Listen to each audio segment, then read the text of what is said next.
শুভ সকাল। সবাইকে আমন্ত্রণ জানাচ্ছি মেরিল মিল্ক সোপ বা রাঙা সকাল অনুষ্ঠানে। আজকের দিনটি সবার জন্য শুভ হোক, সুন্দর হোক, এই প্রত্যাশা নিয়ে আজকের আয়োজনে আপনাদের সাথে থাকছে আমি সুস্মিতা এবং সেই সাথে রয়েছে আমি রুম্মান। দর্শক, শুভ সকাল। সুস্মিতা, তোমাকে শুভ সকাল। তোমাকেও, কেমন আছো? একই প্রশ্ন, একই উত্তরই হবে, হ্যাঁ। কারণ ভালো আছি। খুব সুন্দর একটি সকাল, আলোকিত সকাল, এবং এই সকালে আলোকিত মানুষরা আসেন আমাদের মাঝে।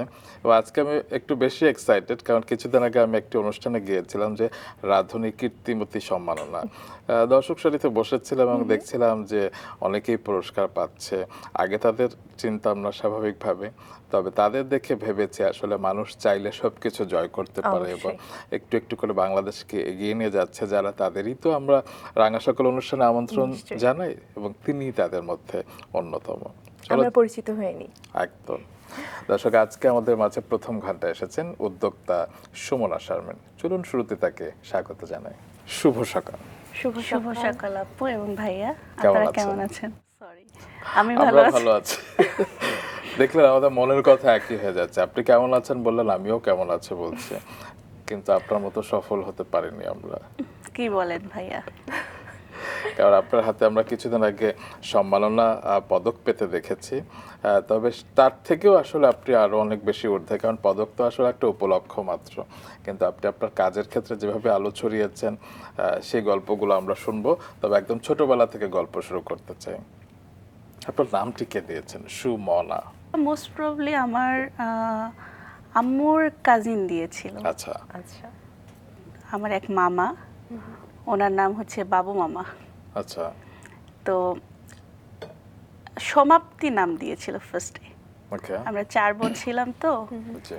তো যেহেতু আম্মু আব্বুর 4টা মেয়ে হয়ে গিয়েছে, সো আর কোনো বেবি আসবে না বাসায়, সো দ্যাটস ওয়াই আমার নামটা ফার্স্টে সমাপ্তি। বড় তারপরে বোনের নাম কি সেখান সূচনা? থেকে না, সূচনা না। তাহলে তো দেখা যাচ্ছে তার সেইখান থেকেই মনে হয় পরবর্তীতে কনভার্ট হতে হতে সুমনা শারমিন হয়। বাহ। সুস্মিতা, তোমার মনেও নিশ্চয়ই এই প্রসঙ্গে কোনো প্রশ্ন এসেছে? অবশ্যই। আমি একটু জানতে চাই যে ছোটবেলাটা কেমন ছিলেন? এখন তো অনেক কর্মময় জীবন আপনার, ছোটবেলাটা কি একদম শান্ত ছিলেন না খুব দুরন্ত ছিলেন? আমি ছোটবেলায় চেয়েছিলাম খুব দুরন্ত হওয়ার জন্য, বাট আনফর্চুনেটলি আমি শান্তশিষ্ট হয়েছি, কারণ আমার ইমিডিয়েট বড় আপু যে ছিল, আপু একটু দুরন্ত ছিল। আচ্ছা। তো আপুর দুরন্তপনার মাঝে আমার দুষ্টুমিগুলো হাইড হয়ে যেত। আচ্ছা। মানে এবং বাড়িতে আপনি ছিলেন ছোট মেয়ে, সবার ছোট? হ্যাঁ, সবার ছোট ছিল। সাধারণত ছোটরা একটু বেশি দুরন্ত হয়। বাট ওই যে বললাম, আমার আপু আচ্ছা। স্টিল সে অনেক দুরন্ত। মানে তার দুরন্তপনার কাছে আপনি হার মেনেছেন? হ্যাঁ, হার মেনেছি। তো ছোটবেলা কোথায় কেটেছে? ছোটবেলায় আমার বেড়ে ওঠা নওগাঁ জেলায়। এটা হচ্ছে ধামইরহাট থানা বলে একটা থানা শহর, মফস্বল বলতে পারেন। স্টিল জায়গাটা খুবই নেচারের কাছে, ইন্ডিয়ার বর্ডার থেকে 2 কিলো দূরে। আমার বেড়ে ওঠা, আমি যখন বুঝতে শিখি সেই সময়টাতে কিন্তু এত ডিজিটালাইজেশন ছিল না। কেবল মোবাইল আসছে বাংলাদেশে বা ইন্টারনেটটা আসছে। তো ওই সময়টাতে আপনি দেখবেন যে ঢাকার বাইরে কিন্তু ইলেকট্রিসিটির একটা প্রবলেম হয় খুব বেশি স্টিল।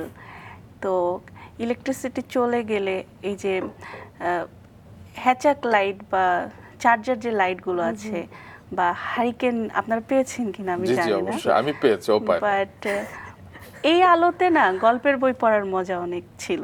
আচ্ছা। বা আমরা 8টা-9টার দিকে পড়াশোনা শেষ হয়ে যেত, তারপরে দেখা যেত যে আমরা যে জায়গায় আমি থাকতাম সেখানে আমার আরো রিলেটিভরা ছিল। তখন কি জোনাকি পোকা আসতো? অনেক আসতো। আর আমাদের বাসার ছাদের উপরে আমরা পাটি ফেলে দেখা যেত যে উপরে আকাশে তারা। স্টিল আমি যখন বাড়ি যাই, এখনো গত মাসেও সেম কাজ করেছি, যখন গিয়েছি ইলেকট্রিসিটি ছিল না, আইপিএসের চার্জ ছিল না, 3-4 ঘন্টা আসলে কাভার দেয় না। তো আমরা ছাদে গিয়ে একটা পাটি ফেলে সাথে একটু কুশন নিয়ে অনেকক্ষণ ছিলাম। আমার এত ভালো লাগছিল, অনেক শান্তি, অ্যাকচুয়ালি অনেক শান্তি। যান্ত্রিকতা থেকে একটু দূরে গেলে আসলে গ্রামের পরিবেশটা মানে মানুষকে আসলে বেঁচে থাকার আরেকটু রসদ যোগায় আমার মনে হয়। একদম। তো মাঝে মাঝে আমি বাড়ি যাই এই কারণে স্টিল। মানে ঢাকা শহর আসলে আমাকে কাজের জন্য আমি থাকি, but at the end of the day মনে হয় যে একটু যদি নিরিবিলিতে একটু আলো বাতাস অ্যান্ড একটু নেচারের কাছে থাকতে পারতাম তাহলে মনে হয় অনেক বেশি ভালো হতো। একদমই তাই, আমাদের মনে হয় সবারই তাই মনে হয়, তাই না? একদম, মাঝে আমারও তাই মধ্যে মনে হয়। এই শহর ছেড়ে বাইরে চলে যেতে। না, শহর ছেড়ে যেতে চাই না, তবে আচ্ছা। গ্রাম, সবুজ এবং শান্তির খোঁজে আমরা সবখানেই যেতে চাই আসলে। অবশ্যই আমার লাইফের মোটামুটি দেখা যায় যে 28 পর্যন্ত আমি ছিলাম ঢাকার বাইরে, বাট স্টিল আমি বলবো যে ঢাকা শহর আসলে আমাদের কেন জানি না অচেনা একটা মায়ায় টানে। অবশ্যই। আপনি অবশ্যই দেখবেন তাই। আপনি দেশের বাইরে থেকে এয়ারপোর্টে নামবেন, আপনি একটা গরম বাতাস পাবেন, একটা জ্যামে পড়বেন উত্তরা থেকে আসার পথে, বাট আপনার মনে হয় ইটস হেভেন। একদম সত্যি আমরা কথা, আমারও এরপরে- তাই মনে হয়। হ্যাঁ সুস্মিতা, তুমি কি বলতে চেয়েছো আমি বুঝতে পেরেছি, কারণ আমরা যার সাথে গল্প করছি তার সম্পর্কে আমরা যেসব তথ্য জানি সেগুলো আমরা দর্শকদের জানাবো, তাই তো? একদমই তাই। জানিয়ে দাও তাহলে। দর্শক, আমাদের সঙ্গে আজকে আছেন উদ্যোক্তা সুমনা শারমিন। সুমনা শারমিন 21 বছর বয়সে প্রতিষ্ঠা করেন আর্টেমিস লিমিটেড নামের একটি মাল্টি প্রজেক্টস কোম্পানি, যেটা মূলত তরুণদের নিয়ে কাজ করে। বর্তমানে তার প্রতিষ্ঠিত কোম্পানি 10টি বিভিন্ন প্রজেক্ট নিয়ে কাজ করছে। এর মধ্যে রয়েছে ঢাকা শহরের ব্যাচেলরদের জন্য নিরাপদ ও নির্ভরযোগ্য আবাসন ব্যবস্থা প্রজেক্ট সেকেন্ড হোম এবং project safe home. Project second হোমের মাধ্যমে কয়েক হাজার শিক্ষার্থী ও কর্মজীবী নারীর জন্য নিরাপদ ও নির্ভরযোগ্য আবাসন নিশ্চিত করেছেন তিনি। এছাড়া অর্গানিক এবং ঘরোয়া খাবারের food catering service, pocket friendly catering, দেশের পর্যটন খাতের উৎকর্ষ সাধনের লক্ষ্যে tours and travel agency let's fly, ফ্রেশারদের বিভিন্ন ক্ষেত্রে প্রশিক্ষণ দেওয়ার মাধ্যমে কর্মক্ষম করে তুলতে দ্য ড্রিম হাউস বিডি, দেশীয় তাঁতশিল্পী এবং এদের শিল্পের ব্যাপ্তি ঘটাতে কাজ করছে the thread story, interior design নিয়ে কাজ করছে আফ্রিদিতি, চামড়া শিল্প নিয়ে কাজ করছে লেদার বে, অর্গানিক ফুড আইটেম নিয়ে কাজ করছে শুদ্ধ ও ক্যাপসুল হোটেল নিয়ে কাজ করছে দিনান্তে। পাশাপাশি সাইবার বুলিং, অ্যাসিড ভিকটিমের শিকার, ক্লিনিক্যাল ডিপ্রেসড নারীদের পরামর্শ, প্রশিক্ষণ প্রদান করেছেন। একজন সফল উদ্যোক্তা হিসেবে তিনি কীর্তিমতী উদ্যোক্তা 2023 পুরস্কার লাভ করেন। আমরা শুনছিলাম আমাদের আজকের অতিথি সম্পর্কে, আবারও চলে যাচ্ছি তার সঙ্গে আড্ডায়। আমরা শুনছি আপনার সম্পর্কে এবং জানিয়ে দিলাম দর্শকদেরকেও অনেক কীর্তিময় জীবন আপনার। এত সব কাজের গল্পগুলো আমরা ধীরে ধীরে শুনবো। এবার একটু আবার সেই যদি শৈশবের গল্পে ফিরে যাই, ছোটবেলায় পড়াশোনাটা কোথায় শুরু হলো? পড়াশোনা আমার স্টার্ট হয়েছে ধামইরহাটেই, নওগাঁ জেলা যেটা বললাম। আচ্ছা। ক্লাস 5 পর্যন্ত আমি সেখানেই পড়াশোনা করি। আমার আম্মু স্কুল টিচার ছিলেন, উনি একটা রিটায়ারমেন্টের টাইমে উনি একটা প্রাইমারি স্কুলের হেড টিচার হিসেবে রিটায়ার করেছেন। তো আম্মু যেহেতু সরকারি প্রাইমারি স্কুলে ছিলেন, তো আমারও আম্মুর স্কুলেই পড়াশোনা করার সৌভাগ্যটা হয়েছে। মানে টিচিংয়ে হাতে খড়ি বলা যায় আম্মুর হাত দিয়ে। এটা কিন্তু আমি জানি না আপনাদের আশেপাশে আছে কিনা, দেখবেন যে টিচার বাবা মার সন্তানদের কিন্তু এটা একটা খুব ব্লেসিংস বলা যায়, যে তাদের পড়াশোনার হাতে খড়িটা কিন্তু বাবা মার হাত দিয়ে হয়। তো দেখা যাচ্ছে যে ওখান থেকে আমি ক্লাস 5-এ ট্যালেন্টপুরে বৃত্তি পাই। বৃত্তি পাওয়ার পরে ন্যাচারালি কি হয়, একটু মফস্বলে কিন্তু ভালো রেজাল্ট করলে দ্রুত ছড়িয়ে যায়। তো আমি বৃত্তি পাওয়ার পরে আমার ফ্যামিলিতে সবার খুব ভালো রেজাল্ট করেছে, যেহেতু ফার্স্ট পরীক্ষা, একটা পাবলিক পরীক্ষা বলা যায়। তো আমি তখন আমার আপুর বাসায় বেড়াতে গিয়েছিলাম। তো আপু সামহাও মনে করেছে যে জেলা স্কুলগুলোর কিন্তু পরীক্ষাগুলো একটু টাফ হয়। এটা আরেকটা জেলা, জয়পুরহাট জেলা। তো আপুর মনে হয়েছে ওর যেহেতু রেজাল্ট ভালো করেছে, ঠিক আছে একটা ফর্ম তুলি, ওকে একটা পরীক্ষা দেওয়াই কেমন হয়। আচ্ছা। তো আমি ছোট বাচ্চা মানুষ ঘুরতে গিয়েছি, ওকে ফাইন, মাত্র পরীক্ষা শেষ, রেজাল্ট হলো, অ্যাডমিশন পরীক্ষা। তো দ্যাট টাইম মনে হয় ওটাই আমার ফার্স্ট অনেক মানুষের ভিড়ের ভেতরে অচেনা মানুষের মধ্যে পরীক্ষা। পরীক্ষা দিতে গেলাম, আমি সেখানে মেরিটে চান্স পাই, আমি 10-এর মধ্যে থাকি। তো আপনারা হয়তো বা জানবেন যে যেগুলো একটু জেলা স্কুলগুলোতে কিন্তু পুরো জেলার স্টুডেন্টরা পরীক্ষা দিতে যায়, অনেক সময় বিশাল প্রিপারেশনের ব্যাপার থাকে। তো আমি যখন এত ভালো রেজাল্ট করলাম, দ্যাট টাইম আমার আম্মু অ্যান্ড আমার বড় আপু তাদের মনে হলো যে ঠিক আছে ওকে এখানে ভর্তি করাই দিই। অ্যান্ড আমি দ্যাট টাইম আমার বড় আপুর বাসায় থেকে আমি ক্লাস 6-7 কমপ্লিট করি ওখানে। তো তার আগে কিছু গল্প শুনেননি, সাংস্কৃতিক বিভিন্ন কর্মকাণ্ডে আপনি অংশ নিতেন, কোন কোন বিভাগে? ছোটবেলায় আমার আম্মু একটা সময় খুব ভালো কবিতা আবৃত্তি করতেন, বা আম্মুর গানের গলাও খুব ভালো ছিল। তো সেই সুবাদে আমাদেরও টুকটাক গল্পের বই পড়া, আম্মু প্রচুর গল্পের বই পড়তেন, তা আমাদের অভ্যাস হয়ে গিয়েছিল। তো এটার কারণে হয়েছে কি, একটু সংস্কৃতির সাথে থাকা, যে বই পড়া, প্রচুর গল্পের বই পড়া, যেমন আমি হুমায়ুন আহমেদের সবগুলো বই পড়েছি। সো দেখা যাচ্ছে যে আমার কবিতা আবৃত্তি, হাতের লেখা, তারপরে স্কাউটস করতাম, আমাদের ক্যাম্পিং হতো, বুট ক্যাম্প যেগুলো হতো সেখানে যেতে পাঠিয়ে দিত। মানে এইগুলো হচ্ছে আম্মু আব্বুর খুবই ইন্সপিরেশন ছিল। বিশেষ করে আমার আব্বুর কথা বললেই না, বিভিন্ন প্রতিযোগিতায় দেখা যেত যে আব্বু নিয়ে যেত। আর একটা মজার ব্যাপার হচ্ছে, আমি জানি না এটা সবার হয় কি না, আমার বাসায় এই যে কম্পিটিশনগুলো হতো, এগুলোতে না আমার কখনো, মানে অনেক সময় হয় না যে কালকে পরীক্ষা বা একটা কম্পিটিশন হলে, আচ্ছা ঠিক আছে একটা কবিতা আবৃত্তির কম্পিটিশন, ঠিক আছে আগের দিন থেকে একদম মুখস্থ করে বারবার রিহার্সেল করে, ইভেন অনেকে আছে দেখবেন কম্পিটিশনের 2 মিনিট আগেও রিহার্সেল করছে। তো আমি করতাম কি, আমি ওইভাবে কম্পিটিশনের কখনো প্রিপারেশন নিতাম না। এতে করে আমার যেটা হয়েছে, ছোটবেলা থেকে আমার ওই কনফিডেন্সটা গ্রো করেছে, যে আপনি দেখবেন যখন 10 জন মানুষের সামনে আমরা কথা বলি বা নিজের মনের ভাবটা প্রকাশ করি, তখন কিন্তু আমাদের মধ্যে একটা জড়তা সবারই চলে আসে। বাট এটার জন্য মানে ছোটবেলা থেকে গ্রো করা হয় যে ইটস নট এ ম্যাটার, এটা জাস্ট একটা প্রোগ্রাম, তুমি অ্যাটেন্ড করবা, তোমাকে ফার্স্ট হতেই হবে যে এমনটা কোনো কথা নেই, তুমি অ্যাটেন্ড করো। তো এটা করলে মনে হয় যে সবার জন্য খুব ভালো হয়। সত্যি কথা। এবারে যদি একটু তার পরের গল্পগুলো শুনতে চাই, যে ঢাকায় চলে আসলেন বিশ্ববিদ্যালয়ে পড়াশোনার জন্য, সেই সময়টার কথা একটু শুনি। আমি পড়াশোনা করেছি ল নিয়ে, আচ্ছা। বাট ঢাকায় যখন আসি অ্যাডমিশনের জন্য আসি, ন্যাচারালি কি হয়, বাবা ডক্টর ইঞ্জিনিয়ার হতে হবে, মেডিকেলের জন্য প্রিপারেশন নিতে থাকি। বাট আমি যখন ঢাকায় আসি, তার আগের একটু ছোট্ট করে গল্প করি, কারণ এরপরে হয়তো বা আপনি কোশ্চেনটা করতে পারেন যে প্রজেক্ট সেকেন্ড হোম কিভাবে আসলে। আচ্ছা আচ্ছা। এটা সবাই করে। তো এটার জন্য আমি একটু ব্যাকে যাব। আমার আব্বুর খুবই স্বপ্ন ছিল আমাকে ভিকারুননিসা স্কুলে পড়াবেন। আচ্ছা আচ্ছা। ওই যে আগে টিভিতে দেখাইতো না, বিভিন্ন পার্টিসিপেন্টরা বিতর্ক প্রতিযোগিতা, জাতীয় পর্যায়ে ভিকারুননিসা স্টুডেন্টরা বেশ ভালো করেন। তো এটার জন্য তার খুব ড্রিম ছিল যে সে মেয়েকে ডক্টর ইঞ্জিনিয়ার হতে হবে এরকম কথা বলতো না, বলতো যে আমার মেয়েকে ভিকারুননিসায় পড়াবো। আচ্ছা। হ্যাঁ, তো সেটার কারণে আমার যেটা হয় যে ভিকারুননিসায় পড়তে হলে বয়স একটু বেশি হতে হয়, then again higher math main subject না হলে ভিকারুননিসায় অ্যাপ্লাই করা যায় না। তো এই সব কিছু আগে থেকেই তাদের মাথায় ছিল যে ভিকারুননিসায় পড়াবো। আচ্ছা। তো আমি ভিকারুননিসাতে চান্স পাই, আমার রেজাল্ট ভালো হয়। আমি এর মধ্যে ক্লাস 8-এও ট্যালেন্ট পুলে বৃত্তি পাই, আবার এসএসসিতেও গোল্ডেন ডি প্লাস পাই। তো তখন আমার আব্বু নিজেই ফর্ম তোলে, রাজশাহীতে গিয়ে ফর্ম তোলে। তখন বলছেন আমাদের তো মফস্বল শহর, তো ওখান থেকে রাজশাহী দূরত্ব কত, 3 ঘন্টা 3.5 ঘন্টা এরকম হবে।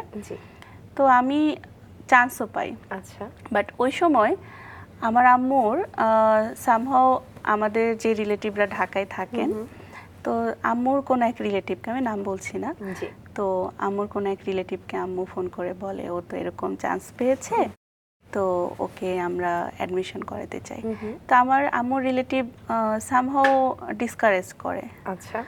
আই ডোন্ট নো এটা আমার উপকার হয়েছে নাকি অপকার হয়েছে আমি জানি না, বাট ওই সময়টাতে দেখা যাচ্ছে যে কি হয়, একটু রিলেটিভরা যখন বলে যে ঠিক আছে আপা তুমি হচ্ছে আনো, পাঠায় দাও, এত ভালো রেজাল্ট করেছে, আচ্ছা কিছুদিন আমার বাসায় থাকবে, না হয় সাপোর্ট পাবে। তো এই কারেজটুকু দিলে হয়তো বা সাহস পেত। বাট যখন দেখলো যে না এরকম কোনো অ্যাকোমোডেশন সাপোর্টটা পাওয়া যাচ্ছে না, তখন আম্মুর মনে হলো যে না আমি এই রিস্কটা না নিই। আমি বলবো যে she was right that time, তার ডিসিশনটা খুবই ভালো ছিল। কারণ আমাদের অনেক সময় আমরা বাবা মারা যেটা করে যে টিন এজটা বা দেখবেন 18, 16, 17, 18, 20 বছর বয়সের ছেলে বা মেয়েকে একটু দূরে বড় কোনো স্কুলে পড়াশোনার জন্য পাঠিয়ে দেয়। তো আমার লাইফে না আমি একটা জিনিস প্রমাণ পেয়েছি যে আপনি যদি মেধাবী হন তাহলে যে কোনো জায়গা থেকে বিকশিত হতে পারবেন। অবশ্যই এটা আমি মানে জলজান্ত প্রমাণ। তো আম্মু যখন ডিসকারেজ হলো, আব্বুরও খুব মন খারাপ হলো। তো তখন যেটা হলো, আমাকে আমাদের এলাকাতেই আমি পড়াশোনা করি, জয়পুরহাটে। তো ওইখানেও আমার রেজাল্ট অনেক ভালো হয়। তারপরে ওই যে গতানুগতিক ওখানেও গোল্ডেন প্লাস পাই, বাট ওই সময়টাতে অ্যাডমিশনের জন্য ঢাকায় আসি। এইবার একটু সাহস করে হোস্টেলে দিল। আচ্ছা। আমি জানি না আপনাদের কখনো ঢাকার কোনো হোস্টেল দেখার সৌভাগ্য হয়েছে কিনা, ফ্রেন্ডরা থাকতে পারে। জি। তো ছোট্ট একটা কফিনের মতো রুম থাকে, বুঝছেন? আচ্ছা। মানে যে রুমটা মনে হয়, আমার মনে হয় কবরও মনে হয় এর থেকে বেশি একটু বড় হবে, রাইট? একটা বেড, ছোট্ট একটা হয়তো বা বেড, আপনার পাও ঠিক মতো আটবে না, সাথে একটা টেবিল, আর বেডের নিচে হচ্ছে আপনার সংসার। আচ্ছা। আর খাবারের মান বলবো যে আমি মনে হয় যে কদিন ছিলাম আমি খাবার খেতে পারতাম না। মোটা চালের ভাত, তারপরে দেখা যেত যে একদম নিম্নমানের আলু যেটা, সেটা দিয়ে হয়তো বা ভর্তা করছে। তারপরে মাছের মধ্যেও একদম যে মাছগুলো আপনার বিড়ালকে খাওয়ায় এরকম মাছও আছে। এখনো স্টিল অনেক অ্যাকোমোডেশন প্রোভাইড যারা করে সেই জায়গাগুলোতে কিন্তু খাবারের মান এই অবস্থা এখনো। তো সেখানে কতদিন থাকতে পেরেছিলেন? আমি অ্যাডমিশন টাইমটাতে থাকতে পারি না, আমি অসুস্থ হয়ে পড়েছিলাম, টাইফয়েড হয়েছিল। আচ্ছা। তারপর আমি চলে যাই, তো আনফরচুনেটলি আমার চান্স হয় না। পরবর্তীতে প্রাইভেটে পড়াশোনা করি। তো ওই আপনি সময়টাতে ঢাকায় এসে টিউশনই করিয়েছেন কোন সময়? আমি যখন ইউনিভার্সিটিতে পড়াশোনা করি, এর মধ্যে আবার একটু ঘটনা আছে। সেটা হলো যে ছোটবেলা থেকে খুবই আদরেই বড় হয়েছি। মানে আর্থিক কষ্টটা বাবা মা দেয় না, আমরা মিডল ক্লাস ফ্যামিলি, বাট চাওয়ার আগেই সব কিছু পেয়েছি। বাট আমার আব্বুর কিডনিতে একটা প্রবলেম ধরা পড়ে, আব্বুর কিডনি ড্যামেজ হয় দ্যাট টাইম। তো তখন হতো কি, টাকা পাঠানোর যে ব্যাপারটা, এখন তো মোবাইলে একটা ক্লিক করলেই টাকা চলে যায়, কিন্তু ওই সময় কিন্তু বিকাশও নতুন নতুন। আচ্ছা। মানে কয় বছর, হয়তো বা 2-3 বছর হচ্ছে বিকাশের। তো আব্বু টাকা পাঠাইতে গেলে দূরে গিয়ে টাকাটা পাঠিয়ে দিতে হতো। হয়তো বা অনেক সময় হয় না যে আব্বু 10,000 টাকা পাঠাও, 5,000 টাকা পাঠাও। তো আমার না অনেক খারাপ লাগতো যে মানুষটা এত অসুস্থ, আর আমার তো কোনো ভাই নেই, সে নিজে গিয়ে টাকা পাঠাচ্ছে বা আম্মু কষ্ট করতেছে। তখন আমার মনে হলো যে আমার একটু সেলফ ডিপেন্ডেন্ট হওয়া উচিত। তো আমি 2টা বাচ্চা পড়াইতাম। আর আমার ছোটবেলায় একটা ব্যাপার ছিল যে আমি একটা মানে টিচিং প্রফেশনটা আমার খুব পছন্দ ছিল, কাউকে কোনো কিছু শেখানো পছন্দ ছিল। তো আমি যেটা 2টা বাচ্চা পড়াতাম, তো এই টিউশনিতে যাওয়ার পরে আমার সামহাও মানে খুব সুন্দর একটা সময় কাটে। আমি কতগুলো ছোট ছোট বাচ্চা পড়াতাম ভার্সিটি থেকে আসার পরে। তারপরে আমি হ্যান্ডিক্রাফটসের কাজ করতাম, অ্যারিগামি করতাম। এটা আমার খুব পছন্দের একটা কাজ ছিল। কাজ করতেন মানে কাজ শিখেছিলেন কোথায়? ইউটিউব। আচ্ছা। আচ্ছা। আমার মনে হয় কি, অ্যারিগামিটা আসলে একটা ক্রিয়েটিভিটি। জি। জি। এটা যারা পারে, আমি কেন বলছি একটু পরে বলি, যারা পারে তারা না একটু দেখলেই একটা কাগজের ফুল বা একটা হ্যান্ডমেড প্রোডাক্ট কিভাবে বানায়, ওরা একবার দেখলে না জিনিসটা গ্র্যাব করে ফেলে। এটা কেন বলছি, বাটারফ্লাই, কাগজের বাটারফ্লাই বানানো, আমার একটা ফ্রেন্ডকে আমি অনেক শেখানোর ট্রাই করেছি, বাট সে পারে নাই। তখন আমার মনে হয়েছে এটা মনে হয় আসলে গড গিফটেড অ্যারিগামি ব্যাপারটা, যে আপনি দেখবেন কাগজ দিয়ে খুব সুন্দর সুন্দর ফুল বানিয়ে ফেলছে মানুষ, বা অনেক ক্রিয়েটিভ জিনিসপত্র বানিয়ে ফেলছে। দেখলে মনে হয় অনেক সহজ, বাট বানাইতে গেলে বোঝা যায় যে অ্যাকচুয়ালি। আচ্ছা, ছোটবেলায় কি ভেবেছিলেন যে বড় হয়ে কি হবেন? আমার স্কুলে একবার, এটা first time, aim in life প্যারাগ্রাফটা আমরা সবাই পড়েছি, সবাই লিখেছি। তো যখন ক্লাস 3 বা 4-এ পড়ি, 3-তে মনে হয়, তখন আমাদের ওই প্যারাগ্রাফটা ফার্স্ট আসে, এইম ইন লাইফ। তো আমি আমার এইম ইন লাইফ লিখেছিলাম যে আমি টিচার হতে চাই। আচ্ছা। আমার আম্মুর তো মেয়ের, আমার রেজাল্ট এত ভালো, মেয়ে টিচার হবে, প্রাইমারি টিচারই হয়ে যায় কিনা। তখন আমাকে বোঝাচ্ছে যে তুমি টিচিং প্রফেশনে যেতে পারো, তুমি ইউনিভার্সিটির টিচার হতে পারো, তুমি ঠিক আছে কোনো সমস্যা নেই, টিচার হয়েও, ডক্টরদেরও টিচার হওয়া যায়, এরকম চিন্তা ভাবনা ছিল। ঠিক আছে, মানে আমাকে ডক্টর হওয়ার দিকে ঝোঁক ছিল যে মেয়েকে ডাক্তার বানাবে না, এটা কখনোই ছিল না, বাট বড় হতে হবে। আচ্ছা আচ্ছা। আম্মুর কাছ থেকে বা আব্বুর কাছ থেকে, এটা বললে মিথ্যা কথা বলা হবে, আম্মু আব্বুর কাছ থেকে কখনোই আমরা এরকম কোনো প্রেশার পাই নাই যে ক্লাসে ফার্স্ট হতেই হবে, 100-এ 100 পেতেই হবে, বা ডক্টর ইঞ্জিনিয়ার হতে হবে। আম্মুর কথা সবসময় ছিল যে তুমি যেখানেই যাবা তোমাকে সবাই চিনবে, তোমার একটা সিগনেচারের দাম থাকবে, বা তোমার নামটা সবাই চিনবে। সো এটার কারণে আমাদের ওই প্রেশারটা কখনো পেতে হয় নাই। চান্স না পাওয়ার পরেও যখন প্রাইভেটে ভর্তি হলাম, তখন আমরা পড়াশোনা নিয়ে প্রেশার খাই নাই। কোন প্রাইভেট? আমি লতে পড়াশোনা করেছি। কোথায়? British school of law. আচ্ছা। ডিপ্লোমা ইন ল করা হয়েছে সেখান থেকে, আর বাকিটা অন্য আরেকটা ইউনিভার্সিটি থেকে। জি। আচ্ছা। এবারে একটু শুনি যে বলছিলেন টিচার হতে চান, তারপরে সেই টিচার হওয়ার জায়গা থেকে পরবর্তীতে লতে পড়াশোনা করা এবং লতে পড়ে আবার উদ্যোক্তা হওয়া, এই জার্নিটার গল্পটা একটু শুনি। আপনি যেমনটা বলছিলেন যে আপনি ঢাকায় এসে হোস্টেলে থাকা নিয়ে একটা সমস্যা আপনাকে ফেস করতে হয়েছিল, সেই সমস্যা থেকেই কি আসলে পরবর্তীতে এরকম একটা প্রতিষ্ঠান আপনি তৈরি করবেন সেই চিন্তাটা আসলো? ওই যে আপনাকে বললাম তখন যে আপনি এই কোশ্চেনটা করবেন, জি। তো অ্যান্সারটাও আমার ওখানেই ছিল যে আমি নিজে অ্যাকোমোডেশন প্রবলেম ফেস করেছি। আর আরেকটা জিনিস ফেস করেছি, সেটা হলো যে ঢাকায় যারা একা থাকে, জি। হ্যাঁ, তো এই ব্যাচেলর যারা থাকে, আমরা ফিমেলদের ব্যাচেলর আসলে বলি না, ব্যাচেলর শব্দটার অর্থ হচ্ছে ছেলেদের, বাট ওই যে সব মিলিয়ে ব্যাচেলর। জি। তো যারাই ঢাকায় একা থাকে তাদের না একটা কমপ্লেক্সিটি কাজ করে, কনফিডেন্স লেভেল একটু প্রবলেম হয়। যেমন মনে করেন যে মেয়েদের ক্ষেত্রে যেটা হয়, এলাকায় বিয়েতে প্রবলেম হয়, আচ্ছা। মেয়ে একা থাকে, কেমন না কেমন পরিবেশে থাকে। এটা দেখবেন অনেক ছেলের মাদের এই প্রবলেমটা হয় যে বিয়ে দেওয়ার সময় যদি শোনে যে মেয়ে হোস্টেলে থাকে, তখন একটা নেগেটিভ ভাইবস চলে আসে।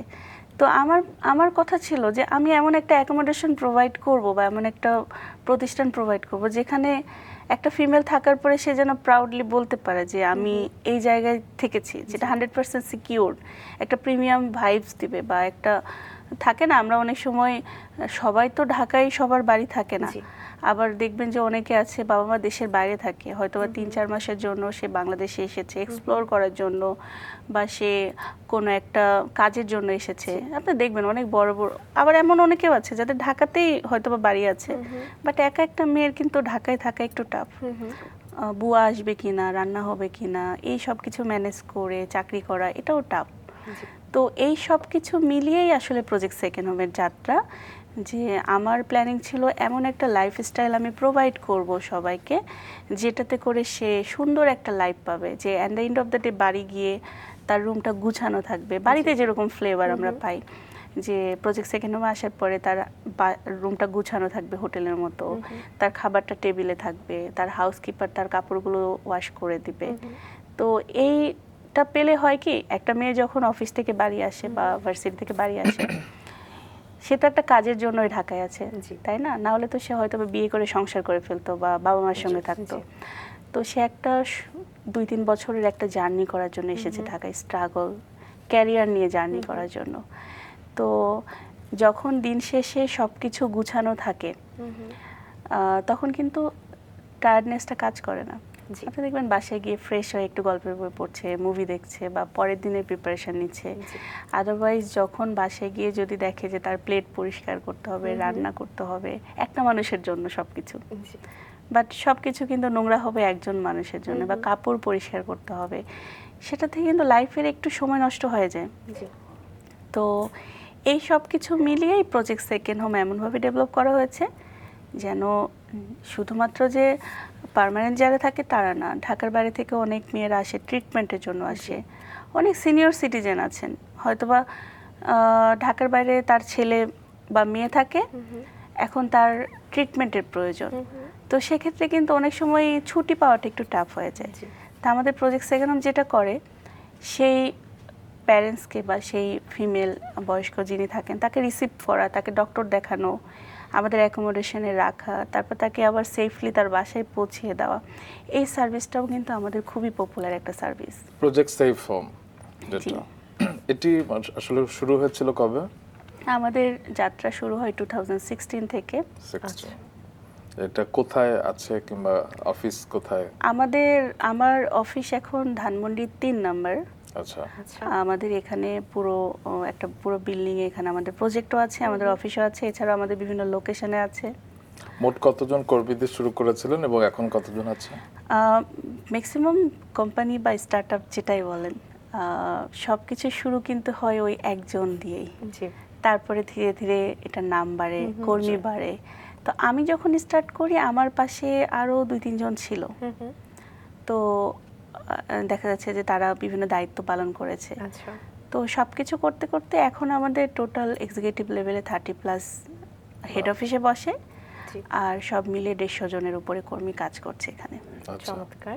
আর ঢাকায় কোন কোন এরিয়াতে আছে প্রজেক্ট এখন? আমাদের এখন ধানমন্ডিতে আছে, শ্যামলীতে আছে, বসুন্ধরায় আছে, জিগাতলা, শঙ্কর। ছেলেদের জন্য আসলে কি ভাবনা রয়েছে আপনার ভবিষ্যতে? আমাদের ছেলেদের প্রজেক্ট নিয়ে আমাদের পাইলটিং করা হয়ে গিয়েছে অলরেডি। আচ্ছা। আমাদের বেশ কিছু ছোট ছোট করে ছেলেদের প্রজেক্ট ছিল। এখন আমরা এটাকে বড়ভাবে ম্যাসিভলি এক্সপ্যান্ড করব। সেটার জন্য আমরা মিরপুর 60 ফিটের কাছে আমরা একটা পুরো বিল্ডিং পারচেজ করছি আচ্ছা। সামনে। আচ্ছা। এটা 3.5 কাঠা জমির উপরে। For the very first time project second home নিজেদের অ্যাসেটে প্রজেক্ট করবে। আচ্ছা। তো এই প্রজেক্টটা সাকসেসফুল হলে ইনশাআল্লাহ আমরা ছেলেদের আর প্রজেক্ট করব। নিজেদের অ্যাসেটে আপনারা করছেন। জি, জি। এমনিতে আপনাদের ফান্ড শুরু থেকে কিভাবে আপনারা তৈরি করছেন? ফান্ডটার শুরুটার গল্পটা অনেক ইন্টারেস্টিং ছিল। আমি যখন বিজনেস শুরু করি এটা 2014-15 এর দিকের ঘটনা। তো আসলে ফ্যামিলি থেকে আপনি দেখবেন যে আপনি একটা এক্সপেন্সিভ ড্রেস কিনতে চাইবেন, একটা ল্যাপটপ কিনতে চাইবেন, ক্যামেরা কিনতে চাইবেন, বা দেশে বাইরে ঘুরতে যেতে চাইবেন, বকাঝকা দিলেও ফান্ডটা অ্যারেঞ্জ হয়ে যায়। বাট আপনি যদি বলেন যে আমি একটা ছোট্ট বিজনেস স্টার্ট করব, ও মাই গড, এটা আসলে ধরা আমার মনে হয় না যে কোনো ফ্যামিলি মনে হয় না যে খুশি সাপোর্ট মনে দেয়, রাজি না সাপোর্ট Never. করে যে পড়াশোনার পাশাপাশি আমরা দেখবেন যে অনেক সময় আড্ডা দিই ইউনিভার্সিটির পরে, ফ্রেন্ডরা মিলে ঘুরতে যাচ্ছি, আড্ডা দিচ্ছি, প্রতিদিন 4-5 ঘন্টা কিন্তু আমাদের লাইফ থেকে নষ্ট হয়ে যায়। তখন কিন্তু পড়াশোনার ক্ষতি হয় না, বাট যখনই আমরা কাজ করতে যাব বা দেখা যাচ্ছে যে আমি ফটোগ্রাফি শিখবো বা আমি একটা বিজনেস করব, তখন কিন্তু বাবা মার কেন জানি না একটা বাধা চলে আসে, ভয় চলে আসে। তো প্যারেন্টস কেন ভয় পায় এই জিনিসটা আসলে এখন বুঝি। বাট ওই সময়টাতে আমি যখন বিজনেস স্টার্ট করি, তো আমার একজন বড় ভাইয়া, উনি তখন স্কয়ার হসপিটালের ডক্টর ছিলেন। ভাইয়া ঢাকা মেডিকেল থেকে পড়াশোনা করেছিলেন, ওনার নাম না বললেই না। তো ওনার নাম হচ্ছে ডক্টর রবিন হাসান ভাইয়া। আচ্ছা। তো ভাইয়া যেটা করেন, আমাকে ডেকে উনি একটা ছোট্ট ফান্ড, উনি আমাকে চেনেন না, হ্যাঁ, আমার সাথে ওনার সামহাউ ফেসবুকের মাধ্যমে পরিচয় হয়েছে এরকম। তো উনি দেখছে আমি টুকটাক করে কাজ করছি, তো উনি আমাকে ডেকে উনি আমাকে ছোট্ট একটা ফান্ড, টোকেন অফ লাভ হিসেবে দেন। আচ্ছা। যে উনি আমাকে গল্প শোনান যে ওনারা যখন স্টুডেন্ট ছিল তখন ওনারা একটা মেডিকেল শপের ফ্র্যাঞ্চাইজি নেওয়ার জন্য কয়েকজন ফ্রেন্ড মিলে খুব দৌড়াদৌড়ি করেছিলেন, এরকম একটা গল্প শুনিয়েছিলেন। তো ওই যে টোকেন অফ লাভ, ছোট্ট একটা অ্যামাউন্ট, ওইটাই হচ্ছে আমার ফার্স্ট স্পার্ক। তারপরে আশেপাশে নিয়ার অ্যান্ড ডিয়ার ওয়ান্স, পরিচিত অপরিচিত অনেক মানুষের হেল্প পেয়েছি। তো আমার শুরুটা হয় ছোট ছোট ছোট ছোট এই ইনভেস্টমেন্টগুলো দিয়েই। আমরা যে প্রফিটটা পেতাম, যে রিটার্নটা পেতাম, সেটা আমরা ইনভেস্টরদের সাথে শেয়ার করতাম। আর এখান থেকে আমি তখন না ইনভেস্টমেন্ট শব্দটার অর্থ মনে হয় জানতাম না, আচ্ছা। যে এইভাবে ইনভেস্টমেন্ট নিয়ে শেয়ারিংয়ে আমরা বিজনেস করছি। পরবর্তীতে এটা একটা শেপ আপে চলে আসে, কোম্পানির লাইসেন্স করা হয়। দেন এগেইন আমরা আস্তে আস্তে আমাদের কোম্পানির একটা কমার্শিয়াল স্পেসে যাই। স্টিল সেখানে আমাদের প্রজেক্ট রানিং চলছে, 7 to 8 ইয়ার্স হয়ে গেল। তো এখানেও একটা বড় সাপোর্ট পেয়েছি, বাড়িওয়ালার সাপোর্ট বলা যায়। কারণ একে তো ব্যাচেলর বাসা কিন্তু বাড়িওয়ালারা ভাড়া দেয় না, হ্যাঁ, 500-1000 টাকা কম হলেও ফ্যামিলি ভাড়া দেয়। বাট ব্যাচেলর অ্যাকোমোডেশন নিয়ে কিন্তু ঝামেলা হয়, ব্যাচেলর শুনলেই মনে হয় যে কথাই বলতে চান, এরকম অবস্থা। সেখানে এরকম একটা ডরমিটরিকে ভাড়া দিবে, তাও আবার ফিমেল অ্যাকোমোডেশন, মানে মেয়েদের অ্যাকোমোডেশন মানে চিন্তা করে যে না জানি কি, মানে এই জিনিসগুলো না ফেস করতে হয়েছে। সাইবার বুলিং হয়েছি, অ্যাটাক হয়েছি, ফিমেল অ্যাকোমোডেশন নিয়ে কাজ করি, মেয়েদের নিয়ে কাজ করে। ওই সময়টাতে পাপিয়ার একটা ইস্যু আসলো, তখনও শুনতে হয়েছে যে হ্যাঁ মেয়েদের নিয়ে কাজ করে, পাপিয়া হয়ে গেছে, রিলেটিভদের মধ্যে এরকম কথাবার্তা শুনেছি। তো এই ধরনের বুলিং পেয়েছি। খুবই ডিমোটিভেশন কাজ করে এই জিনিসগুলোতে, ফ্রাস্ট্রেশন কাজ করে, পজিটিভ এনার্জিটাকে নষ্ট করে দেয়। তো বাড়িওয়ালার কথা যেটা বললাম, যে আমি ওই যে প্রজেক্টের আঙ্কেল ছিলেন, উনি খুব হেল্প করেছেন, উনি খুব ফাইট করেছেন যে না ওরা খুব ভালো করছে, বা না ওরা হচ্ছে ভালো। এই ফাইটটার কারণে না, মানে চারপাশে এরকম পজিটিভ এনার্জির মানুষজন থাকলে না আপনার সাকসেসফুল হতে সময় লাগবে না। একদম। তো আমার মনে হয় যে আমি এই জায়গায় বসে আছি, আমার মনে হয় যে আমার চারপাশে প্রচুর পজিটিভ মানুষজন ছিলেন। অবশ্যই। তো কেউ যদি প্রজেক্ট হোম কিংবা প্রজেক্ট সেফ হোমের যুক্ত হতে চায় কিংবা সার্ভিসটা নিতে চায়, তারা আসলে কিভাবে যোগাযোগ করবে? আমাদের খুব সুন্দর একটা ওয়েবসাইট আছে www.psh.com.bd। ওয়েবসাইটের মাধ্যমে তারা বুকিং করতে পারবে, তাদের যাবতীয় ইনফরমেশন সেখানে পাবে।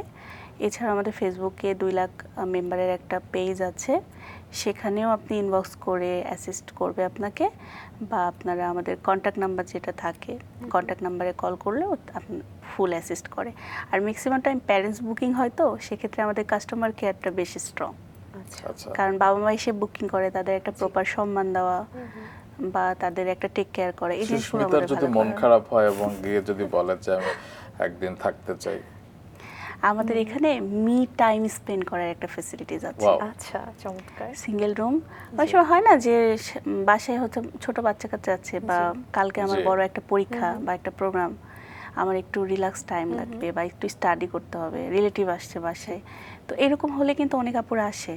আচ্ছা আর এখানে আমাদের কোয়ার্কিং স্পেস আছে ফিমেলদের জন্য, আচ্ছা ওয়াও, মানে আপনি ফুল স্পিড ইন্টারনেট পাবেন, প্লাস এখানে আপনি বসে কাজ করতে পারবেন। অনেক সময় হয় না, অনেক ইনফ্লুয়েন্সাররা কন্টেন্ট মেক করে, জি। তাদের একটা ব্যাকগ্রাউন্ডের প্রয়োজন হয়, বা অনেক উদ্যোক্তা আছে যারা ড্রেসের লাইভ করে, তাদের জন্য আমাদের এখানে স্পেস আছে। চমৎকার। বাহ, চমৎকার। আমি শুনেছি যে বাবা মার ক্যান্সার হলে কিংবা আপনজনের ক্যান্সার হলে অনেকে যারা সম্পদশালী তারা ক্যান্সার হসপিটাল করেন। তো আপনার ক্ষেত্রে দেখেছে যে আপনি একটা হোস্টেলে আপনি সেরকম অপ্রীতিকর ঘটনার মুখোমুখি হয়েছেন বলে কিংবা নিজে সাফার করেছেন বলে আপনি এরকম একটা প্রজেক্ট হোম করেছেন, এবং নিশ্চয়ই আপনার ওপর অনেকের দোয়া আশীর্বাদ রয়েছে। এবার সুস্মিতা, ওই হ্যাঁ। প্রশ্নটা করে ফেলো খাবার দাবার নিয়ে। একদমই তাই। আপনি যেমনটা বলছিলেন যে নিজে অ্যাকোমোডেশনের প্রবলেম ফেস করা থেকে সেইখান থেকে আপনার মনে হলো যে সেফ হোমের মতন একটা জায়গা আপনি তৈরি করতে চান, এবং হোস্টেলে খাবার দাবার নিয়ে আপনি বলছিলেন যে খেতে পারতেন না, এবং এই সমস্যাটা আশা করি অনেকেই ফেস করে। সেখান থেকে এই যে নিজে একটা ক্যাটারিং সার্ভিস তৈরি করবেন, সেই জার্নিটা শুনুন। আমাদের পকেট ফ্রেন্ডলি হ্যাঁ, ক্যাটারিং। Pocket friendly catering. আমাদের যেটা হয়, ফার্স্টে যখন গেস্টরা আসা শুরু করলো, আমরা খুবই ম্যাসিভ প্রবলেম ফেস করেছি ফুড নিয়ে। আচ্ছা কারণ কি, খাবার এমন একটা জিনিস, মনে করেন আপনি প্রতিদিন মার হাতের রান্না খেলেও কিন্তু আমাদের বোরিংনেস কাজ করবে। সেখানে একটা থার্ড পার্টি ক্যাটারিংকে যখন আমরা খাবারের অর্ডারটা দিতাম, জি কোয়ালিটি এভরিডে ফল করতো, টাইম মতো খাবার আসতো না, কোয়ালিটি ফল করতো, গেস্ট কমপ্লেন, আমরা কোনোভাবে কোয়ালিটি ইনশিওর করতে পারছিলাম না। দ্যাট টাইম মনে হলো যে আমাদের যেহেতু ডর্ম আছে, সো ফুড ক্যাটারিংটা আমরা করলে যেটা হবে, কাস্টমার স্যাটিসফ্যাকশন কাজ করবে। যেমন আমি যদি চাই যে আজকে আমার গেস্টদের আমি বিরিয়ানি খাওয়াবো, জি সারপ্রাইজ, তা আমি করতে পারি, বাট আচ্ছা। তখন কিন্তু আমার মেইনলি কি হতো, প্রফিট মার্জিনটা কিন্তু আমার ক্যাটারিং প্রফিট করতে হবে, তারাও একটা বিজনেস পরিচালনা করছে। সো তাদের যে প্রফিট মার্জিনটা দেওয়ার পরে আসলে আমাদের তখন রেন্টের খুব বড় একটা প্রবলেম ফেস করতে হতো। এই কারণে ক্যাটারিংয়ের স্টার্টিং। তো আমার ক্যাটারিং দেওয়ার আরেকটা জিনিস ছিল, আমি সবসময় বিজনেসটাকে নিজের লাইফস্টাইল কমফোর্টনেসের সাথে এক করে আমি বিজনেস ডেভেলপ করি। সেটা হলো যে আমি যদি প্রজেক্ট সেকেন্ড হোমে থাকি, তাহলে আমি কোন পরিবেশে থাকবো। জি সেম ওয়েতে ফুডের ক্ষেত্রেও আমি যে খাবারটা খেতে পারবো না, সেটা আমি কাউকে খাওয়াইতে পারবো না। তো এটা থেকে আমাদের অর্গানিক ফুড বলতে কি, আমরা তো আসলে 100% অর্গানিক কোনো কিছুই বলতে পারি না, জি কিন্তু আমরা একটা শুদ্ধ খাবার, আই মিন একটা healthy food, healthy menu, plus যেখানে আপনার কোয়ালিটিফুল ফুড, জি প্রোডাক্টগুলো যেন আমার নিজে খেতে পারি এরকম প্রোডাক্ট দিয়ে আমরা ফুডটা প্রিপেয়ার করি, হেলদি অ্যান্ড হাইজেনিক বলা যায়। তো প্রতিদিন এখনও আমার টেবিলেও যে খাবার আসে, একসাথে সবাই সেই খাবারটাই, বিভিন্ন কর্পোরেটে যায় আমাদের, জি আমরা বেশ কিছু কর্পোরেটের সাথে আমাদের ক্যান্টিন পরিচালনা করি রাইট নাও। সাথে আমরা বেশ ছোট ছোট প্রোগ্রামগুলোর অর্ডার নিই, যেমন আমাদের কাচ্চিটা খুব ভালো হয়। আচ্ছা আচ্ছা, আমাদের মাসে সকালবেলা বলেই তো লোভ দেখে দিল। আজকে বললে তো হবে না, কারণ আমাদের এই কাচ্চিটা হয় মাসে 4 বার। আচ্ছা, আচ্ছা আগে শুরুতে 1 বার হতো, বাট এখন 4 বার হচ্ছে। 4 বার কি 4 শুক্রবার? এটা ডিপেন্ড করে যে আমরা তো বাজেট ফ্রেন্ডলি প্যাকেজে দেওয়ার চেষ্টা করি, তো আমাদের কাচ্চির একটা ফ্যান বেজ আলাদাই আছে। আচ্ছা তো আমরা যখন অর্ডারটা, অনেক সময় হয় কি, বড় একটা বিয়ের অর্ডার এসেছে বা গায়ে হলুদের অর্ডার এসেছে, সেক্ষেত্রে তখন আমরা আবার বাইরেও কিছু অর্ডার হয়তো বা নিয়ে নিলাম, তখন আচ্ছা। প্রাইসটা একটু কমে যায়। আবার অনেক সময় আমরা বৃহস্পতিবার, শুক্রবার বা রবিবার এই দিনগুলোতে, রবিবার কি হয়, সবাই নতুন অফিসে চলে আসে, শুক্র শনি ছুটি কাটিয়ে এখন একটা কিছু খেতে হবে তো কলিগরা মিলে, তো এই কারণে সানডেতেও আমাদের হয়। এটা আগে থেকে আমরা বলে দিই যে কোন তারিখে আমাদের কাছেটা হবে। কেউ যদি আপনাদের এই পকেট ফ্রেন্ডলি ক্যাটারিংয়ে অর্ডার দিতে চায়, সেটা মোটামুটি কতদিন আগে থেকে আপনাদেরকে জানাতে হয়? 6 to 8 আওয়ার্স আগে বললেও পারবেন, বাট কাচ্চির জন্য আচ্ছা। ওই যে আগে থেকে আগে আমাদের থেকে বলতে হবে। আচ্ছা, কি ধরনের খাবার আসলে আপনারা প্রোভাইড করেন? বলছিলেন হেলদি ফুড, বাট আরেকটু যদি স্পেসিফিক করেন। একটা কমপ্লিট মিলে কি থাকে আমার এখানে, সবজি, সবজি থাকতে ডাল। হবে, শাক সবজি, ভর্তা, ডাল, ভাত। আচ্ছা, আপনি যতই বিরিয়ানি খান, and the end of the day ভাত ডাল ভর্তা, এটার যে মজা এটা আসলে কোথাও পাবেন না। জি। জিনিসটা এরকম। তো যারা ঢাকায় একা থাকে, টাকা দিয়ে অনেক খাবার পাওয়া যায়, বাট আপনি বলেন তো হাতে গোনা ঢাকা শহরে একদম ঘরোয়া ভাত ডালের রেস্টুরেন্ট কয়টা আছে? খুব কম। জি। চাইনিজ রেস্টুরেন্ট একদম হাতে হাতে, মানে নাম আপনি বাসা থেকে নামলে দেখবেন যে আপনার বিল্ডিং থেকে বেশি রেস্টুরেন্ট এখন বাংলাদেশে, কিন্তু ভাত ডালের রেস্টুরেন্ট কিন্তু কম। জি। তো যারা ঢাকায় একা থাকে, আপনার তাদের জন্য তো আসলে বাজেটের বাইরে যাওয়া পসিবল না। আপনি ভালো ভাত ডাল খেতে গেলে আপনার একটা প্যারা। তো আমরা বেসিকলি বাংলা ফুডটা নিয়ে কাজ করি, আচ্ছা। যে বাংলা খাবারের মধ্যে আপনার বিভিন্ন লোকেশনে যে ফুডগুলো থাকে অথেন্টিক খাবার, যেমন মনে করেন যে সিম্পলি বলি, বিভিন্ন জেলা শহরে বেশ কিছু ফেমাস ফুড আছে না, জি জি, আপনি দেখবেন এক এক লোকেশনের খাবার এক এক রকম। জি জি। চিটাঙে একটা খাবার হয় পাট শাক দিয়ে ডাল, আচ্ছা। সাথে একটু বোম্বাই মরিচ অ্যাড করে, এটা কিন্তু চিটাঙের মানুষের খুবই ফেমাস খাবার। আচ্ছা। আমি জানার মতে, আমি জি, তো জি। চিটাং বেস না, বাট হয়তোবা মানে আমি যাদের কাছ থেকে শুনেছি এটা নাকি তারা খুব পছন্দ করে। আচ্ছা। এটা কিন্তু মনে করেন ঢাকায় এই যে গেস্টদের একটা মেনুতে ভ্যারিয়েশন আনা। নর্থ বেঙ্গলের বেশ কিছু খাবার অনেক ফেমাস থাকে, যেমন মনে করেন যে আমাদের ওইদিকে বলে আলু ঘাটা, আচ্ছা। আচ্ছা, আপনারা শুনেছেন কিনা জানি না, ডিম দিয়ে আলু দিয়ে খুব মজার তরকারি। তো এই ধরনের মেনু ভ্যারিয়েশনগুলো আমরা আনার চেষ্টা করি বিভিন্ন লোকেশনের। আচ্ছা। যেমন মনে করেন যে আপনার সাদা ইলিশ আপনার মুন্সিগঞ্জের দিকে খুব ফেমাস, বিক্রমপুরের দিকে। তো তারপরে আবার শুটকি মাছ বিভিন্ন জায়গায় ফেমাস, মানে শুধুমাত্র যে 3 বেলা খাওয়াবো তা না, জি। খাবারের মধ্যে আমরা ভ্যারিয়েশন আনি, বৈচিত্র্য আনার চেষ্টা করেন। বৈচিত্র্য আনার চেষ্টা করি। জি। চমৎকার। যেহেতু নাম পকেট ফ্রেন্ডলি ক্যাটারিং, একটু যদি এবার বাজেটের কথা জানতে চাই, যেমনটা আপনি বলছিলেন প্রতিদিন রেস্টুরেন্টে খাওয়াটা তো একটা বিশাল খরচ সাপেক্ষ ব্যাপার। আপনাদের এখান থেকে যদি নেওয়া হয়, সেখানে বাজেটটা কত থেকে শুরু? বাজেটটা আপনার পকেট ফ্রেন্ডলি থাকবে। আচ্ছা। তো এক্ষেত্রে আমাদের রেগুলার যে মেনুগুলো হয়, মানে জি। 3 বেলার যে খাবারটা, সেটাতে মনে করেন যে পার মিল ফর এক্সাম্পল লাঞ্চ বা ডিনার জি। আপনার 80 to 120 টাকার মধ্যে আমরা কভার করি। জি। আর আমরা যদি স্পেশাল কোনো অর্ডার থাকে, ফর এক্সাম্পল আপনার বাসায় একটা প্রোগ্রাম হচ্ছে, 20-25 জন গেস্ট আসবে, তো ঢাকা শহরের বাসাগুলো কিন্তু এখন খুব একটা বড় না, যত শর্টের মধ্যে মানুষ থাকতে পারে। তো এরকম একটা পরিবেশে দেখা যাচ্ছে 30-40 জনের রান্না করা কিন্তু একটু টাফ, আবার কিন্তু সিকিউর না, আবার এই সব কিছু রেডি করতেও কিন্তু ভালো একটা খরচের ব্যাপার হয়। বাট এটা যখন ক্যাটারিং থেকে নেওয়া হয় তখন কিন্তু বাজেটের মধ্যে চলে আসে। জি। আর আমাদের প্রফিট মার্জিনটাও আমরা খুবই একটা মিনিমাল প্রফিট মার্জিন রেখে করি কাজ।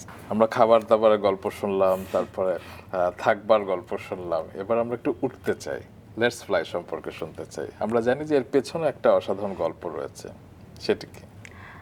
আমাদের দেখবেন যে বেসিক নিডের যে বিজনেসগুলো, এই বিজনেসগুলো কিন্তু কখনো অফ হয় না। যেমন খাবার, অ্যাকোমোডেশন, থাকার জায়গা বা ঘুরতে যাওয়াটাও এইরকম একটা নিড। দেখা যাচ্ছে যে লেটস ফ্লাইয়ের যেটা কাজ আমরা স্টার্টিং যেভাবে শুরু করি, যে ছোট ছোট ট্যুরগুলো অ্যারেঞ্জ করতাম আমরা, এটা হতে পারতো প্রজেক্ট ইকোনমিক গেস্টরা বা বিভিন্ন কর্পোরেট ট্যুর, বা আমার ততদিনে আমার একটা নেটওয়ার্ক ক্রিয়েট হয়ে যায়, কিছু মানুষ আমাকে চিনতে শুরু করে যে না, সুমনা শারমিন একজন উদ্যোক্তা, ভালো কাজ করছেন। তো এটার একটা ফয়দা নিতে হবে। তো এই ফয়দা নেওয়ার জন্য লেটস ফ্লাই আমরা কমিউনিটি বিল্ড আপের চেষ্টা করি।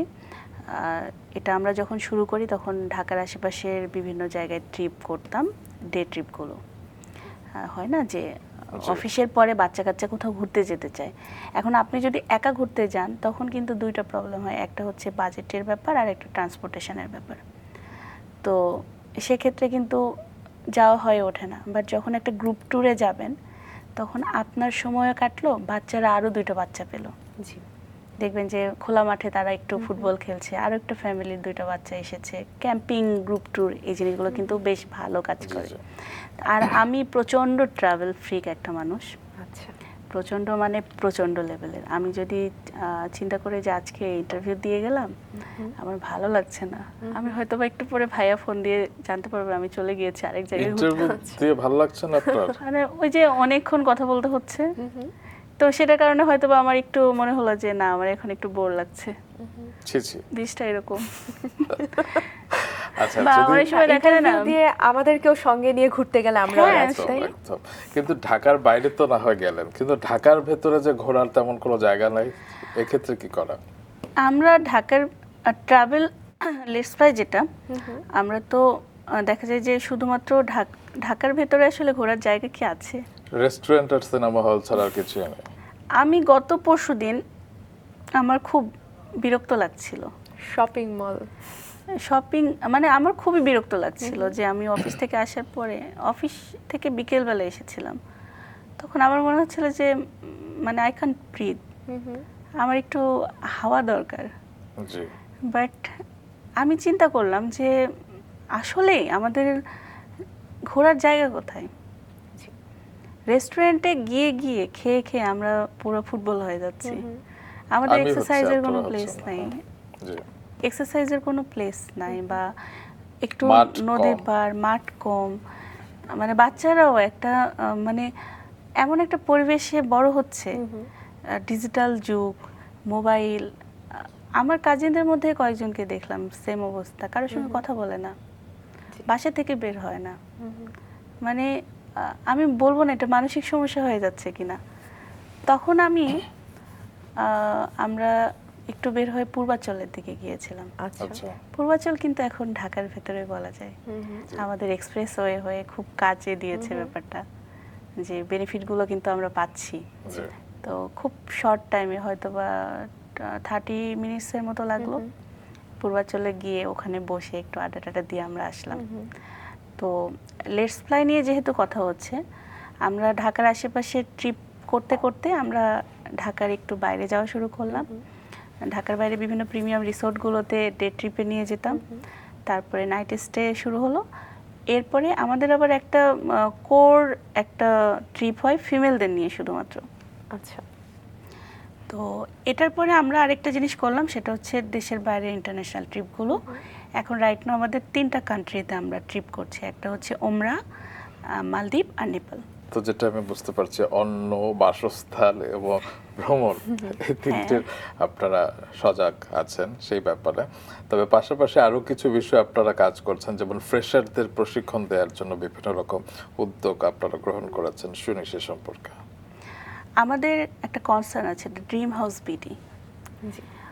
আমরা যেটা করি, আপনি দেখবেন যে আমি নিজেও এই প্রবলেমটা ফেস করেছি। যখন আমি বিজনেস শুরু করি,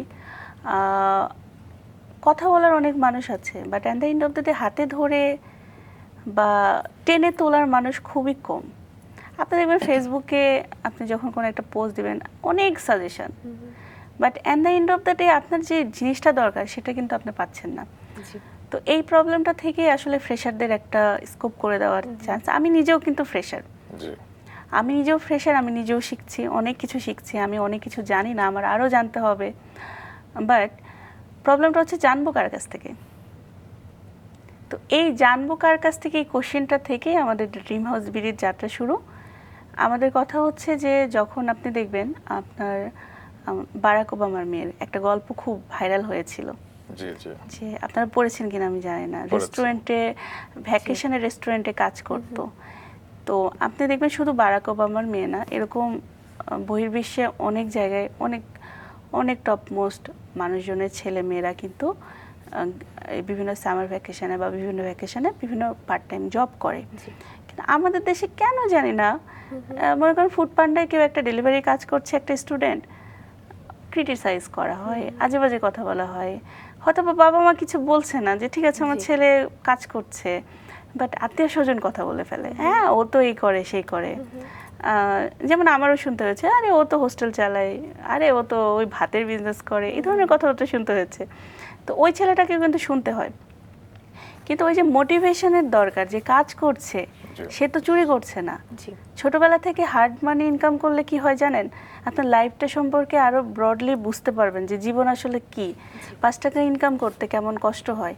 এই চিন্তা ভাবনাটা যখন আসবে তখন কিন্তু আপনি বেপথে যেতে পারবেন না। তখন আপনার মনে হবে যে না, আমার লাইফটাকে সাজাইতে হবে, এটা অনেক কষ্টের একটা ব্যাপার, একটা টাকা ইনকাম করা। সেজন্য আপনারা প্রশিক্ষণ দিয়ে থাকেন? আমাদের প্রশিক্ষণ না, শুধুমাত্র আমাদের এখানে 3 মাসের একটা ইন্টার্নশিপ প্যাকেজ আছে, আমরা পেইড ইন্টার্নশিপ করাই, মানে তাদের কোনো টাকা দিতে হয় না, আমরাই তাদের একটা স্যালারি বলেন বা অনারিয়াম বলেন এটা প্রোভাইড করি। স্টুডেন্টরা করতে পারে, একদম এসএসসি পরীক্ষার পর থেকে স্টুডেন্টরা আসে, তারা এখান থেকে তাদের কলেজ বা ইউনিভার্সিটির ক্লাসও করতে পারে, সেই সময়টা আমরা তাদের দিয়ে দিই।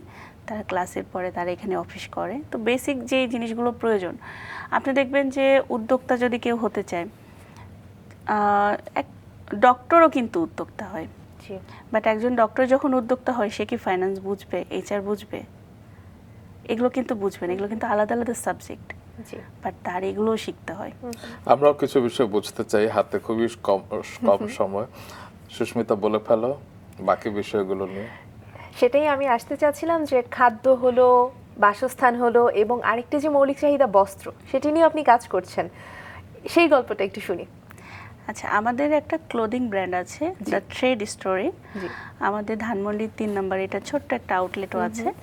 তো ট্রেড স্টোরির গল্পটা হচ্ছে খুবই সিম্পল, ক্লোদিংটা চলবে, মেয়েরা ফ্যাশন সচেতন, আর আমাদের দেশের ফ্যাশন যেটা আছে, আমাদের যে ক্লোদিং যে ম্যাটেরিয়ালসগুলো আছে, যেমন তাঁত, জামদানি বলেন, তারপরে আরও যে টাঙ্গাইলের তাঁতের শাড়ি বলেন, তারপর মসলিন বলেন, খুবই সুন্দর ম্যাটেরিয়ালস।